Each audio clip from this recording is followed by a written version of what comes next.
विष्णु का सबसे बड़ा भक्त ही बना उनका सबसे बड़ा दुश्मन नरसिंह। रंगों का त्योहार होली हम बड़ी ही खुशी और उत्साह से हर बार मनाते हैं।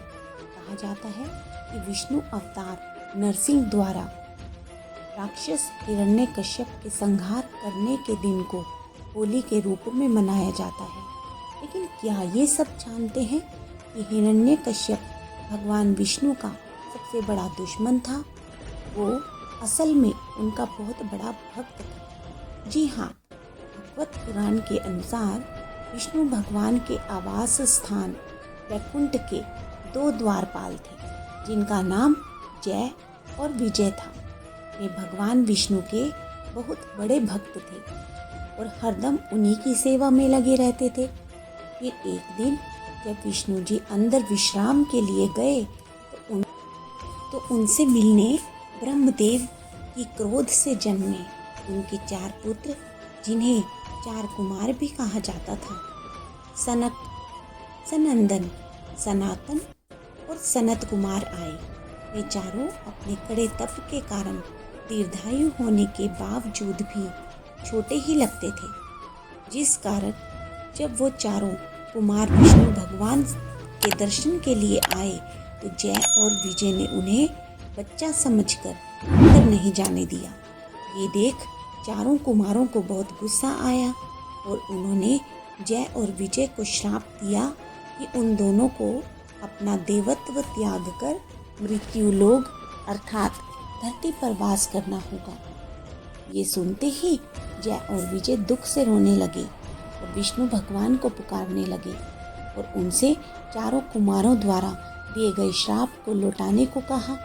जिस पर विष्णु जी बोले, मैं चारों कुमारों का श्राप तो नहीं लौटा सकता, लेकिन तुम्हें 2 विकल्प दे सकता हूँ कि या तो तुम धरती पर 7 जन्म मेरे भक्त बनकर रहो या फिर 3 जन्म मेरे दुश्मन बनकर। ये सुनते ही जय और विजय ने 3 जन्म विष्णु के दुश्मन बनने का विकल्प चुना, ताकि उन्हें विष्णु से ज़्यादा समय तक दूर न रहना पड़े। विष्णु भगवान ने उनकी भक्ति देख उनका संहार करने का वचन दिया, जिसके बाद जय और विजय का धरती पर जन्म हुआ। उनका पहला जन्म त्रेता युग में दिति और कश्यप के पुत्रों हिरण्याक्ष और हिरण्यकश्यप के रूप में हुआ था। हिरण्याक्ष को भगवान विष्णु ने वाराह अवतार लेकर मुक्ति दी, जिससे उसका भाई हिरण्यकश्यप बहुत क्रोधित हुआ और उसने असुरों का नेतृत्व किया।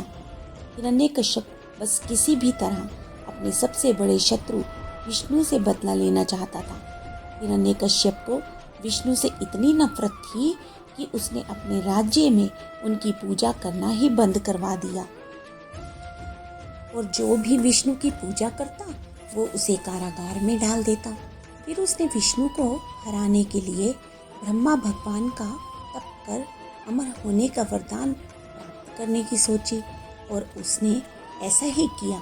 वो कई वर्षों तक कड़े तप में लीन हो गया, जिससे ब्रह्मदेव खुश होकर उसे वरदान देने के लिए उसके सामने आए और उससे उसकी इच्छा पूछी, जिस पर हिरण्यकश्यप ने अमर होने का वरदान मांगा।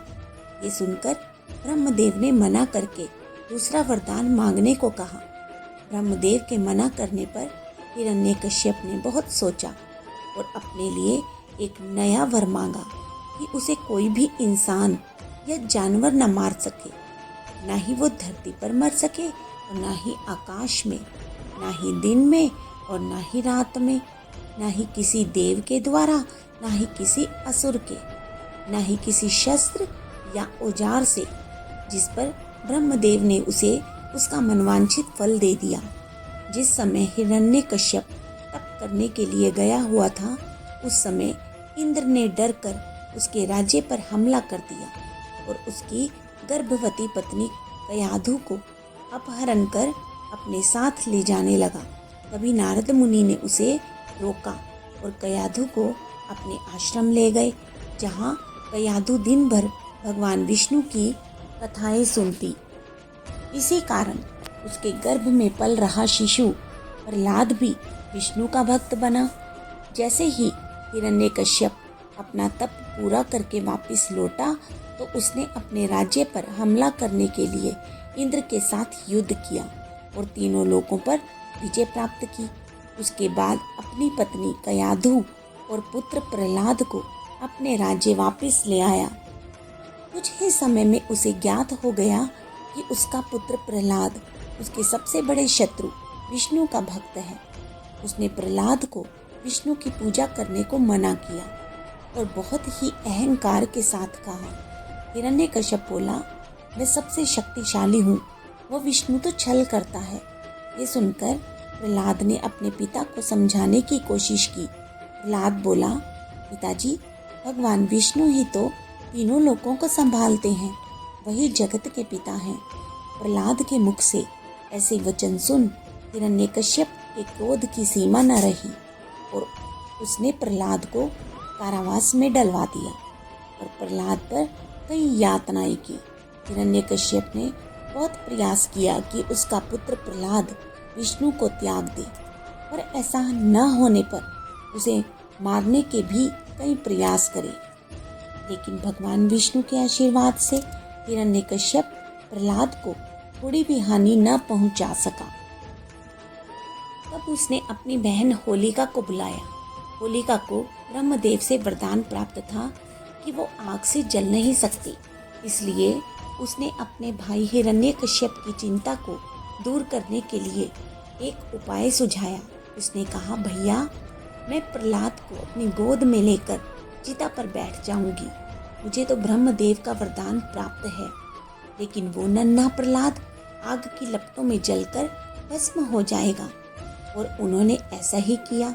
शाम के समय होलिका नन्हे प्रहलाद को अपनी गोद में लेकर जलती चिता पर बैठ गई, लेकिन प्रहलाद जरा भी नहीं डरा। उसके बाद होलिका को आग से जलने का एहसास हुआ। खुद को जलता पाकर वो दर्द से चीखने लगी। वो देखते ही देखते आग की लपटों में जलते हुए राख हो गई, लेकिन भक्त प्रहलाद को एक खरोंच तक नहीं आई। ये देख सभी लोग बहुत हैरान हुए।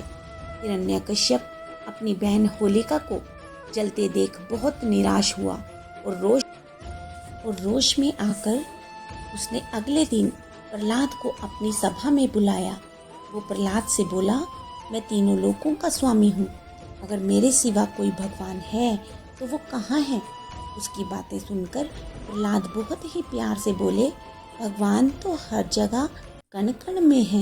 ये सुनते ही हिरण्यकश्यप जोर जोर से हंसने लगा। कण कण से मतलब इस खंबे में भी है। तब हिरण्यकश्यप अपनी गदा उठाकर खंबे को तोड़ने लगा। जैसे ही उसने खंबे पे वार किया, उस खंबे में से एक सिंह के दहाड़ने की इतनी जोर से आवाज आई कि पूरी सभा का दिल उसकी दहाड़ सुनकर डर के कांपने लगा। तभी भगवान नरसिंह उस खंबे को तोड़कर उस खंबे में से बाहर आ गए। उनका चेहरा एक सिंह जैसा था, लेकिन शरीर एक नर का था। सिंह की दहाड़ सुन और उनके इस रूप को देख हिरण्यकश्यप पसीने पसीने हो गया। भगवान नरसिंह ने हिरण्यकश्यप को अपनी गोद में उठा लिया और सिंहासन के नजदीक चबूतरे पर बैठकर कहा, दुष्ट हिरण्यकश्यप, तेरी मृत्यु मेरे ही हाथों होगी।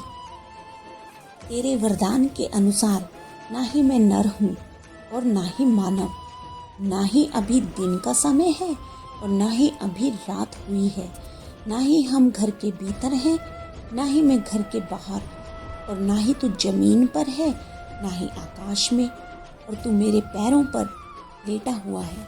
और मैं तुझे किसी अस्त्र या शस्त्र से नहीं, बल्कि इन अपने नाखूनों से मारूंगा। ये कहते ही नरसिंह भगवान ने अपने नाखूनों से अपनी गोद में लेटे हिरण्यकश्यप की छाती को चीर दिया।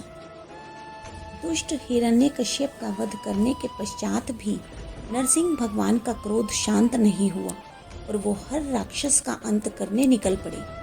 सबने उन्हें शांत करने की बहुत कोशिश की, लेकिन नरसिंह के क्रोध से सब थर-थर कांपने लगे। फिर ब्रह्मदेव के सुझाव पर माँ लक्ष्मी ने भक्त प्रहलाद को उनके सामने खड़ा कर दिया। जैसे ही उन्होंने अपने भक्त को देखा, उनका गुस्सा बिल्कुल शांत हो गया और फिर सभी देवी देवताओं ने मिलकर नरसिंह अवतार की पूजा की, साथ ही रंगों से खेलकर होली के इस त्योहार का स्वागत किया। तभी से इस दिन को बुराई पे अच्छाई की जीत का विजय मान होलिका दहन करके बड़े ही हर्षोल्लास से मनाया जाता है। जय श्री कृष्ण, जय श्री राधे।